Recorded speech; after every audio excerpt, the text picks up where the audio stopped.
Love Mouli యూజువల్గా 1 minute reviews ఇస్తూ ఉంటాయి కదా. ఈ మూవీ గురించి మాత్రం కొంచెం డీటెయిల్గా మాట్లాడుకుందాం.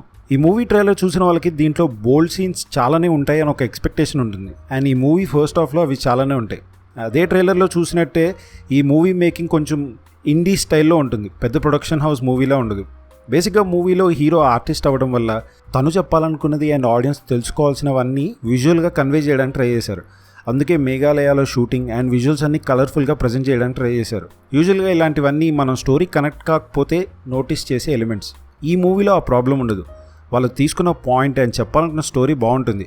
ఎప్పుడో 2010లో రామ్ చరణ్ యాక్ట్ చేసిన ఆరెంజ్ మూవీ గుర్తుంది కదా. అందులో హీరో లాస్ట్లో ఒక విషయం అర్థం చేసుకుంటాడు. అదే విషయం ఈ మూవీలో విజువల్ హెల్ప్తో ఇంకొంచెం బెటర్గా కన్వే చేయడానికి ట్రై చేశారు, విచ్ యాక్చువల్లీ వర్క్స్. ట్రైలర్లో చూపించిన స్టఫ్ అంతా ఆల్మోస్ట్ ఫస్ట్ హాఫ్లోనే అయిపోతుంది. అండ్ ఇక్కడ చూపించే ఇంటిమసీని ఇంకొంచెం సెన్షువల్గా ప్రజెంట్ చేసి ఉండొచ్చేమో కదా అనిపించింది. సినిమా ప్లాట్ విషయానికి వస్తే మౌలి ఒక నార్సిసిస్టిక్ గిఫ్టెడ్ ఆర్టిస్ట్, తన గురించి మాత్రమే ఆలోచించే వ్యక్తి. అలాంటి వాడికి రియల్ లైఫ్లో ఉండే రియల్ ఉమెన్ ఎందుకు నచ్చుతారు? వాళ్ళకి లవ్ తెలీదు అంటాడు. అందుకే ఒక స్వామీజీ ఇచ్చిన మ్యాజికల్ పెయింట్ బ్రష్తో తనకు నచ్చినట్టు ఉండే అమ్మాయినే పెయింట్ చేసుకుంటాడు. ఆమెకి లైఫ్ వచ్చి తన గర్ల్ ఫ్రెండ్లా మారుతుంది. కానీ మౌలికి నిజంగా తనకి ఎలాంటి అమ్మాయి కావాలో తెలుసా? నిజమైన ప్రేమ కోసం వెతికే ప్రాసెస్లో మౌలి తన గురించి తను ఏం తెలుసుకుంటాడు? ఇదే మూవీ. నవదీప్ అండ్ హీరోయిన్కి ఈ మూవీలో మల్టిపుల్ షేడ్స్ ఉన్న క్యారెక్టర్స్ ఉంటాయి. ఫస్ట్ హాఫ్ అంతా ఆరగెంట్ సెల్ఫ్ సెంటర్డ్ క్యారెక్టర్లో నవదీప్ ఉంటాడు. ఇది కాస్త టైం పడుతుంది మనకి సింక్ అవడానికి. ఇంకా సెకండ్ హాఫ్లో తన యూజువల్ కంఫర్ట్ జోన్లోకి వచ్చేసాక సీన్స్ ఉంటాయి కాబట్టి సెకండ్ హాఫ్ ఎక్కువ నచ్చే ఛాన్సెస్ ఉన్నాయి. హీరోయిన్కి ఉన్న 3 లుక్స్లో ఫస్ట్ లుక్ కొంచెం సూపర్ఫిషియల్గా ఉండటం వల్ల కాస్త డిస్కనెక్ట్ ఉంటుంది. దీనివల్ల సెకండ్ యాక్ట్ ఫస్ట్ హాఫ్ కొంచెం రిడెండెంట్గా ఉంటుంది. Post interval movie tone change అవుతుంది అండ్ క్లైమాక్స్ బాగా వర్క్ అవుతుంది. ఇంకా యాక్టర్స్ విషయానికి వస్తే Navdeep gave is 200% for this film. ఫిజికల్గా, ఎమోషనల్గా presence through out the movie ఉంటుంది. ఇంకా హీరోయిన్ చిత్ర క్యారెక్టర్లో ఫంకూరి లిటరల్గా బ్లాంక్ క్యాన్వస్లా ఉంది. రకరకాల కాస్ట్యూమ్స్ అండ్ గెటప్స్తో ఆమె మీద ఎక్స్పెరిమెంట్ చేశారు. సర్ప్రైజింగ్లీ ట్రెడిషనల్ గెటప్లో ఆమె చాలా బాగుంది. ఆ డబ్బింగ్ మీద ఇంకొంచెం కాన్సన్ట్రేట్ చేసి ఇంకొంచెం బాగా చెప్పించుంటే బాగుండేది అనిపించింది.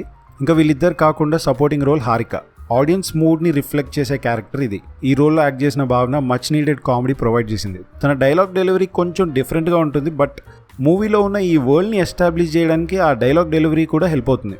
తన హాఫ్ షేవెన్ హెడ్ కానీ, తన నోజ్ రింగ్స్ కానీ, తన కాస్ట్యూమ్స్ కానీ, ఇదేదో కొంచెం డిఫరెంట్ వరల్డ్ అని ఎస్టాబ్లిష్ చేయడానికి బాగా హెల్ప్ అవుతుంది. ఇంకా డైరెక్టర్ అవనీంద్ర ఈ మూవీకి మల్టిపుల్ క్రాఫ్ట్స్లో వర్క్ చేశారు. ఆయనే రాశాడు, ఆయనే డైరెక్ట్ చేశాడు, ఆయనే షూట్ చేశాడు, పాట పాడాడు, ఒక క్యారెక్టర్కి డబ్బింగ్ కూడా చెప్పాడు. ఈ kind of did a good job. ఈ కాన్సెప్ట్ని విజువలైజ్ చేయడం కష్టం, దానికి ఆయన బాగానే జస్టిస్ చేశారు. ఇంకా గోవింద్ వసంత మ్యూజిక్ ఈ మూవీకి చాలా హెల్ప్ అయింది. ఈ మూవీ ఇండీ స్టైల్లో తీశారు కాబట్టి ఇందులో ఉండే కాన్వర్జేషన్స్ అండ్ సీన్స్ రెగ్యులర్గా ఉండవు. So mood change and tone చేంజ్కి ఒక కన్సిస్టెన్సీ కావాలి కాబట్టి ఆ డ్యూటీ మ్యూజిక్ తీసుకుంది. నౌ కంప్లైంట్స్ విషయానికి వస్తే స్టోరీ వైజ్ పాయింట్ ఎక్సైటింగ్గా ఉన్న సీన్స్ ఫ్లో కొంచెం ఇబ్బందిగా ఉంటుంది. వాళ్ళు చెప్పే డైలాగ్స్ కొన్నిసార్లు చాలా డెప్త్ ఉన్నట్టు అనిపిస్తాయి, కొన్నిసార్లు చాలా సిల్లీగా ఉంటాయి. ఈ ఇన్కన్సిస్టెన్సీ వల్ల ఈ మూవీని ఇంకా బాగా తీయచ్చేమో అనే ఒక ఫీలింగ్ అయితే వస్తుంది బ్యాక్ ఆఫ్ ద మైండ్. మనిషి ఆశాజీవి కదా. అండ్ డ్రోన్ షాట్స్ క్వాలిటీ తక్కువ ఉండటం వల్ల ఆ వరల్డ్ నుంచి అప్పుడప్పుడు బయటికి వస్తూ పోతూ ఉంటాం. ఈ కంప్లైంట్స్ అన్నీ వదిలేస్తే ఒకసారి ట్రై చేయొచ్చు. It's not a bad film and it's not a regular film, కానీ it had a lot of potential.